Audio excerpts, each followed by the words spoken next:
Olá e bem-vindos! Olha, nessa última semana de janeiro de 2026, a inteligência artificial, ela deixou de ser um conceito abstrato, sabe? Ela se tornou algo muito palpável, acontecendo em três frentes ao mesmo tempo. Exato. Tem uma corrida por infraestrutura física numa escala que é, assim, quase ficção científica. Ao mesmo tempo, uma batalha intensa para criar as regras do jogo. E, por fim, o impacto disso tudo no mundo real. É uma ótima forma de resumir a semana, né? A sensação é que a gente saiu da fase do o que a IA pode fazer para a fase do ok, como vamos construir, controlar e conviver com o que ela já faz. Isso. A tecnologia está se materializando em concreto, em leis e, claro, em dilemas muito reais. Exatamente. E é essa materialização que a gente vai analisar a fundo hoje. Nossa conversa se baseia numa seleção de 15 notícias-chave que pensamos de mais de 30 artigos de fontes como Reuters, Valor Econômico e Science Daily. Certo. A nossa missão aqui é entender como essas três frentes, a construção, a regulação e o impacto, estão se conectando para moldar o futuro. E vamos começar pela base de tudo, a construção. Vamos lá. A corrida pela infraestrutura é o nosso primeiro grande tema e a ambição aqui é, nossa, de tirar o fôlego. A notícia que mais me deixou impressionada e que parece saída de um filme vem da SpaceX. A dos data centers em órbita? Essa mesma. Eles querem criar data centers em órbita. O plano, segundo a Reuters, é ter uma constelação de até 1 milhão de satélites movidos à energia solar. A ideia é, literalmente, escapar dos limites físicos do nosso planeta. E isso pode parecer um exagero, né? Mas ataca o problema mais fundamental que a indústria enfrenta hoje. No Fórum Econômico Mundial em Davos, esse foi o assunto principal. A questão da energia. A questão da energia. Líderes como o Satya Nadella, da Microsoft, foram muito claros. O grande gargalo da IA no futuro não serão os algoritmos, mas a energia. A gente não tem energia e espaço físico na Terra para alimentar a demanda de computação que está vindo. Entendi. Então, a proposta da SpaceX, por mais radical que pareça, vai direto na jugular desse problema. Quer dizer, eles estão olhando para o Sol e pensando, ali está um reator de fusão que a gente não precisa construir, só precisamos chegar mais perto. Basicamente, sim. Mas enquanto a SpaceX planeja essa conquista espacial, aqui na Terra a briga é igualmente feroz, certo? Sem dúvida. E ela acontece em duas direções que, à primeira vista, parecem opostas, mas na verdade são complementares. Por um lado, temos a busca por poder de fogo bruto, a força total. Como no caso do Reino Unido, imagino. Exato. O governo de lá investiu pesado, 36 milhões de libras, para multiplicar por 6 a capacidade do seu supercomputador nacional, o Dawn. É uma questão de soberania tecnológica. Sim. O objetivo declarado é não ficar para trás. É dar para suas startups e pesquisadores as mesmas ferramentas que os gigantes têm. Exatamente. Essa é a frente do mega.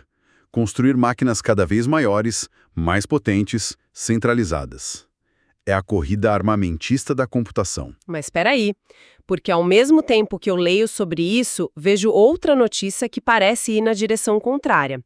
A Microsoft anunciou um chip novo, o Maia 200, Certo. que foi projetado especificamente para reduzir em até 30% o custo de rodar grandes modelos de linguagem.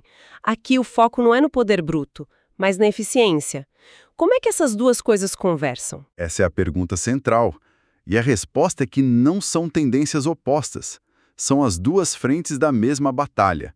Você precisa dos supercomputadores gigantescos para treinar os modelos de IA mais poderosos do mundo, os modelos mãe. Ok. Mas, uma vez que eles estão treinados, você precisa de um jeito eficiente e barato de usar esses modelos no dia a dia, senão a tecnologia nunca virá algo massificado. É aí que entra a frente do micro. À frente do micro. E o melhor exemplo disso nas fontes da semana foi um modelo chamado Falcon H1R, né? Perfeito, o Falcon H1R tem só 7 bilhões de parâmetros. Para ter uma ideia, os modelos gigantes têm centenas de bilhões. Nossa, a diferença é enorme. É. Mesmo assim, ele consegue competir e às vezes até superar modelos 7 vezes maiores em tarefas complexas de matemática e programação. Ele é o garoto propaganda dos chamados Small Language Models. E o nome pequeno aqui não significa menos capaz, né? É mais sobre ser especializado, é isso. Exatamente isso. O nome engana um pouco. Pequeno não significa fraco, significa focado, otimizado. Eles são a chave para a gente colocar uma IA poderosa em dispositivos que não estão conectados na nuvem o tempo todo, tipo o nosso celular ou o painel do carro. Entendi. Então, o futuro da infraestrutura está sendo construído nesses dois extremos. A escala planetária dos data centers no espaço e a escala microscópica dos chips eficientes no nosso bolso. Essa escala de construção é impressionante, do micro ao mega. Mas toda vez que se constrói algo tão poderoso, a próxima pergunta é inevitável. Quais são as regras? Quem vai controlar isso tudo? Pois é, porque sem regras, a chance de dar errado é enorme. E é aqui que a gente entra na segunda frente da nossa análise. A urgência de criar normas. E o interessante é que essa criação de regras também está acontecendo em todos os níveis, do mais local e prático ao mais global e político. Vamos começar pelo prático. Eu lembro de ter lido há uns meses sobre advogados que usaram casos completamente falsos inventados por IA em processos reais. A lei que o Senado da Califórnia aprovou essa semana parece uma resposta direta a isso, não é? Sim, é a consequência direta. A lei agora obriga os advogados a verificarem a precisão de qualquer conteúdo gerado por IA antes de usar num documento oficial. Chega de alucinação da IA virando argumento em tribunal. Certo. Mas o princípio por trás disso é o mais importante. A lei estabelece a responsabilidade profissional. A mensagem é clara. A ferramenta é um assistente, mas a responsabilidade legal e ética continua sendo 100% humana. É um precedente muito importante. A gente provavelmente vai ver isso se espalhar para médicos, engenheiros, jornalistas. Sem dúvida. A tecnologia ajuda, mas o profissional responde. É um modelo de regulação focado no uso, não na tecnologia em si.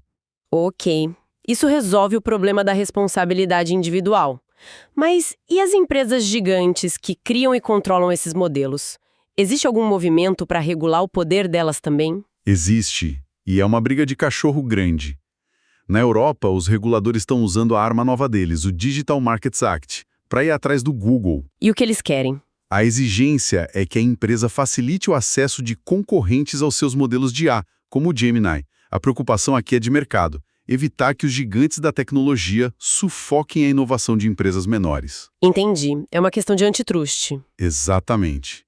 Evitar um monopólio de IA antes mesmo de mercado amadurecer. Enquanto a Europa adota essa postura mais dura, como é que essa discussão está no Brasil? As fontes desta semana trouxeram uma perspectiva bem interessante sobre isso. Trouxeram sim.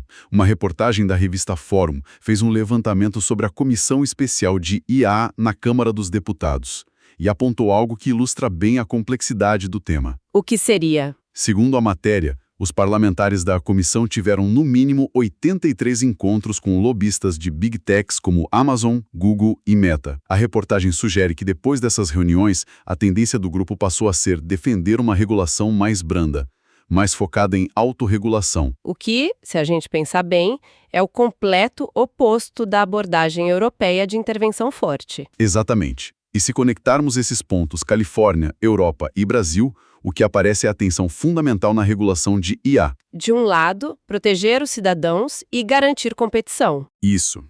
E do outro, a imensa influência econômica e política das empresas que constroem a tecnologia. O caso brasileiro, como descrito na fonte, é um retrato perfeito dessa disputa de poder.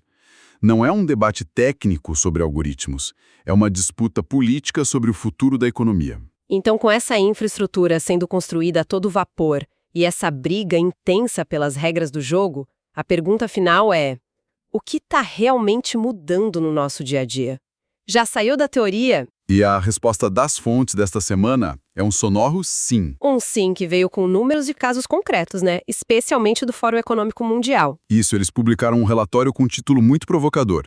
Proof over Promise, ou seja, prova em vez de promessa. Gostei. O documento detalha 32 casos de uso em mais de 20 indústrias diferentes onde a IA já gera ganhos de desempenho que podem ser medidos.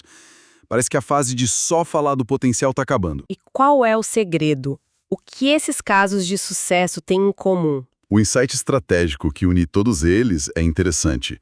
O sucesso não vem de ter a melhor tecnologia, mas sim da integração profunda da IA na estratégia central do negócio. Ela está deixando de ser um projeto de inovação isolado, sabe? Sim, trancado num laboratório de futuro. Exato, para se tornar parte da operação do dia a dia. A gente vê isso acelerando muito no setor financeiro, grandes bancos fazendo parcerias com startups para implementar tecnologia de forma rápida e prática. Faz todo sentido. E essa integração nas empresas explica um dado do Brasil que me deixou, nossa, de queixo caído. A procura por cursos de IA por trabalhadores que usam Vale Educação disparou 840%. 840%? É um número absurdo. É um movimento massivo de pessoas correndo para não ficar para trás. É a reação natural do mercado de trabalho. Quando a tecnologia vira central para as empresas, a competência para usá-la vira um requisito, não um diferencial. E as pessoas estão sentindo essa urgência na pele. E essa urgência cria uma pressão enorme nas universidades, né? O que fazer? Um artigo no Jornal Português Público desta semana argumenta de forma muito forte que proibir o uso de IA para evitar cola é inútil. É inútil e contraproducente. O argumento é que proibir seria como proibir calculadoras em aulas de matemática. A proposta é o caminho inverso: integrar a IA de forma inteligente no ensino. Ensinar a usar a ferramenta. E, mais importante, ensinar a desenvolver um pensamento crítico para verificar e questionar os resultados que a IA produz. É sobre preparar os alunos para o mundo como ele é. Sabe uma coisa que eu tenho notado pessoalmente e que se conecta com isso? As minhas redes sociais às vezes parecem cheias de um lixo de IA. Ah, sim. A poluição digital. Exato. Imagens estranhas, vídeos com narrações robóticas, textos que não dizem nada. As fontes falaram sobre isso. Falaram. Esse é um dos efeitos colaterais mais visíveis. O jornal O Globo reportou exatamente sobre a pressão que plataformas como YouTube e Instagram estão sofrendo para conseguir filtrar essa avalanche de conteúdo de baixa qualidade gerado por IA. É um tsunami de material que muita gente descreve como sem alma. E o que é fascinante é como esse problema de conteúdo sem alma nos leva direto para a fronteira da ciência e da filosofia. Exatamente. Numa publicação divulgada pelo Science Daily, o grupo de cientistas fez um alerta muito sério. Estamos ficando sem tempo para chegar a um consenso científico sobre o que é consciência. Uau! A nossa tecnologia para criar a inteligência sintética está avançando muito mais rápido do que a nossa capacidade de entender a inteligência natural. Mas por que essa urgência toda em definir a consciência agora? Porque a possibilidade de criarmos uma consciência artificial, mesmo que por acidente, deixou de ser ficção. E se isso acontecer, abre uma caixa de Pandora de dilemas. Uma máquina consciente tem direitos? Exato. Desligá-la seria eticamente aceitável? Precisamos de testes robustos para detectar consciência numa máquina, porque as implicações de errar são gigantescas. E aqui é onde tudo se amarra de um jeito que eu achei incrível. Enquanto filósofos e neurocientistas correm para entender a consciência, os engenheiros de IA, talvez sem perceber, estão criando sistemas que imitam alguns dos seus processos. como aquela nova pesquisa que mostrou modelos de IA que simulam debates internos. É isso que é tão irônico e brilhante. Para tornar o raciocínio da IA mais preciso, os engenheiros criaram sistemas onde múltiplas personas de IA debatem um problema entre si antes de dar uma resposta final. Nós estamos construindo máquinas que dialogam consigo mesmas para encontrar a verdade. E fazemos isso enquanto ainda mal compreendemos o que é o nosso próprio monólogo interior, o diálogo que temos conosco. A engenharia está tropeçando em conceitos que a filosofia debate há milênios. Então, que retrato da IA essa semana nos deixa? Uma corrida monumental por poder computacional que vai da Terra à órbita do planeta, uma batalha política para definir as regras desse poder e uma realidade onde os ganhos nos negócios convivem com a poluição digital e com as perguntas mais fundamentais sobre a natureza da mente. E para fechar, fica uma reflexão que as fontes desta semana provocam. Vimos, de um lado, cientistas correndo para definir e detectar a consciência. Do outro, engenheiros construindo IAs que simulam debates internos para alcançar a racionalidade. Isso levanta uma questão importante para o futuro. Se a racionalidade pode ser alcançada através de um debate interno simulado, Qual é exatamente a linha que separa essa simulação complexa de uma forma genuína de pensamento? O que falta para que esse diálogo de máquina se torne algo mais?